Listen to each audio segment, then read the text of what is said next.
আদিত নেত্রী, যিনি দেশ এবং জনগণকে জীবনের ব্রত করেছিলেন। এ জাতির সুখ দুঃখ আনন্দ বেদনা যিনি সমান্তিক্ষণে, এর মধ্যে আরো দুটি প্রত্যয় যোগ হয়েছিল, সেটি হচ্ছে সংগ্রামী এবং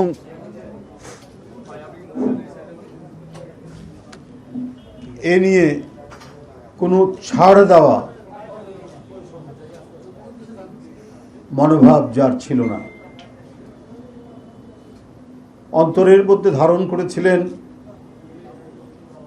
স্বাধীনতা, সার্বভৌমত্ব এবং গণতন্ত্র, এটিকে প্রতিষ্ঠা করার এবং এই যে তার অঙ্গীকারবদ্ধ তার যে রাজনৈতিক জীবন, এই রাজনৈতিক জীবনে এই জন্য তাকে সইতে হয়েছে।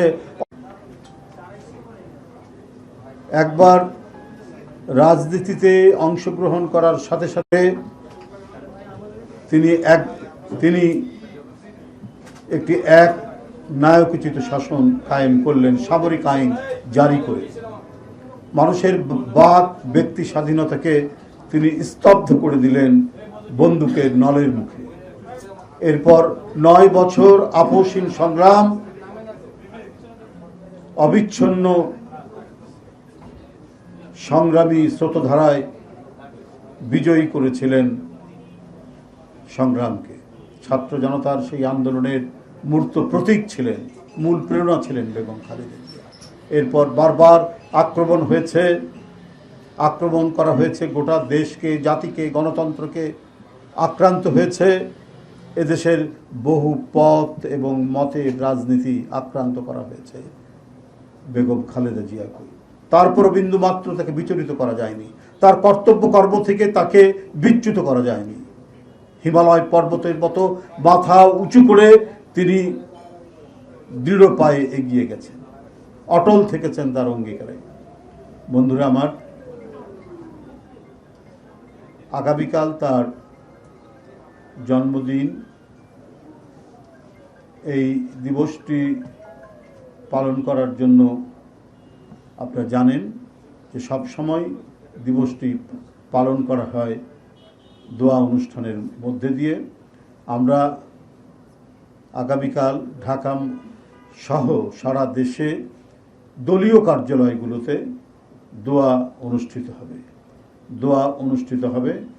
ঢাকায় পল্টনে, নয়াপল্টনের কেন্দ্রীয় কার্যালয়ে সকাল 11টায় দোয়া অনুষ্ঠানটি অনুষ্ঠিত হবে এবং গুলশান কার্যালয়ে বাদ আসর দোয়া অনুষ্ঠিত হবে। এইভাবে সারা দেশের সকল দলীয় কার্যালয়ে বাংলাদেশ জাতীয়তাবাদী দল দোয়া অনুষ্ঠান পরিচালনা করবে। বন্ধুরা, এই বিষয়টি আপনাদেরকে অবহিত করার জন্য আজকে এখানে আপনাদেরকে আমন্ত্রণ জানানো হয়েছিল দলের পক্ষ থেকে। আপনারা যথাসময়ে উপস্থিত হয়েছেন। আশা করি আগামীকালকের অনুষ্ঠানে আপনারা উপস্থিত থাকবেন, যেগুলো হয়। আপনাদের সকলকে আমি ধন্যবাদ জানাচ্ছি। আমি সিনিয়র যুগ্ম মহাসচিব হিসেবে প্রেস কনফারেন্স করছি। যখন আপনি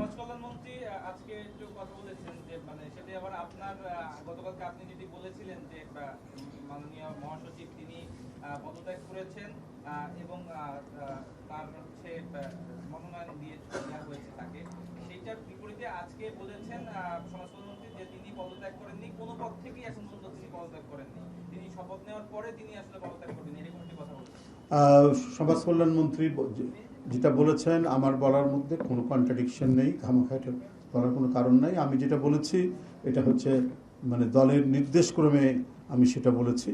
আমি দলের সিনিয়র যুগ্ম মহাসচিব যেটা বলি সেটাই বলেছি। আর একটা ব্যাপার হচ্ছে, আইনগতভাবে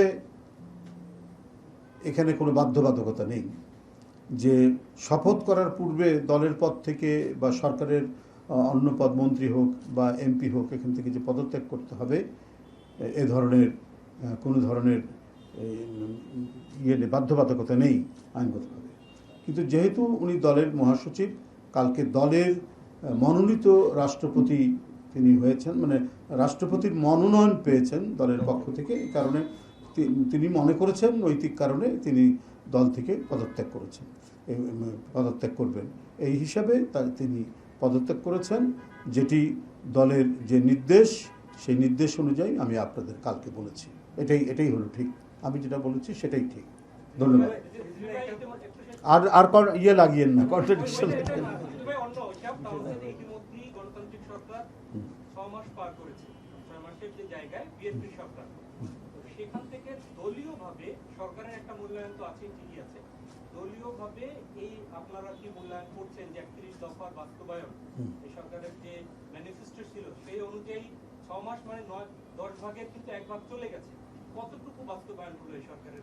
আমি বলবো যে আপনি এই যে বাস্তবায়নের জন্য 6 মাস যে মানে পূর্তি হলো, সেই ক্ষেত্রে কতটুকু বাস্তবায়ন হয়েছে সেটার একবারে লিখিত একটি বর্ণনা বা একটি বুকলেট আপনারা পেয়ে যাবেন, কাল পরশুর মধ্যে আপনারা পেয়ে যাবেন। সেখানে দেখবেন শতকরা কত ভাগ হয়েছে। সেই ক্ষেত্রে আমি বলবো শতকরা মানে এই যে লক্ষ্য পূরণ, যেটা 6 মাসের মধ্যে টোটাল যে অঙ্গীকার বা ম্যানিফেস্টোর কত অংশ হয়, সেই অংশ অনুযায়ী 6 মাসের যে লক্ষ্য, সেই লক্ষ্য মোটামুটি সবগুলোই পূরণ হয়েছে। কোথাও হয়তো 19-20 হতে পারে, হ্যাঁ, কোথাও হয়তো 100% না হলেও সেখানে 95%, 90% হচ্ছে, কোথাও 100% হয়েছে। আপনার এই ধরুন 6 মাসের মধ্যে আমরা কতটুকু ইয়ে দিতে পারি, কি বলে, ফ্যামিলি কার্ড দিতে পারি, কৃষক কার্ড দিতে পারি, কত কিলোমিটার আমরা খাল খনন করতে পারি, এগুলো সম্পূর্ণ স্ট্যাটিস্টিক্স আপনাদের হাতে আপনারা পৌঁছে যাবে। তবে আমি আপনাদের বলবো যে এটি 6 মাসের যে লক্ষ্য, সেই লক্ষ্যটা অধিকাংশ যে কর্মসূচি, সেই কর্মসূচিগুলো যেটি আমাদের ম্যানিফেস্টোতে যেটি উল্লেখ আছে, যেটি অঙ্গীকার করা হয়েছে নির্বাচনের প্রাক্কালে, সেগুলো অধিকাংশই পূরণ হয়েছে। এবং এটা কারণ সরকার তো 6 মাসের মধ্যে একটা প্রস্তুতি নিতেও তো একটা সময় লাগে। প্রস্তুতি পর্ব বা কর্মসূচিগুলো জোরালো গতিতে এগিয়ে নিয়ে যাওয়ার জন্য যে একটা রান আপ করতে হয়, সেই রান আপের সময় যায় 6 মাস 1 বছর। তো সেইটা মোটামুটি একটা গুছিয়ে নেওয়া, প্রশাসনকে গুছিয়ে নেওয়া এবং ইমপ্লিমেন্ট করার জন্য ইমপ্লিমেন্টিং যে ইনস্ট্রুমেন্টগুলো আছে, সেই ইনস্ট্রুমেন্টগুলো মোটামুটি গুছিয়ে নিয়ে কাজগুলো করতে হচ্ছে। তো সুতরাং আপনি দেখবেন যে এর পরবর্তী 6 মাস আরও জোরালোভাবে এটা অ্যাক্সেলারেট হবে এবং এটা ত্বরান্বিত হবে এবং কর্মসূচিগুলো সফল বাস্তবায়ন হবে।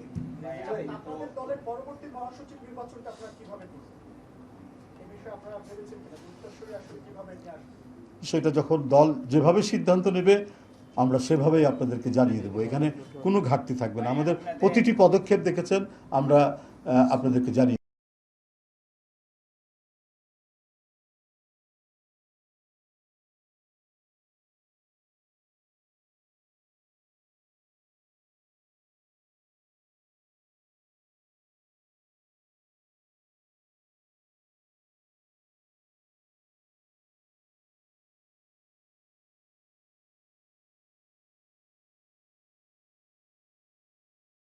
আমার কাছে আসেনি।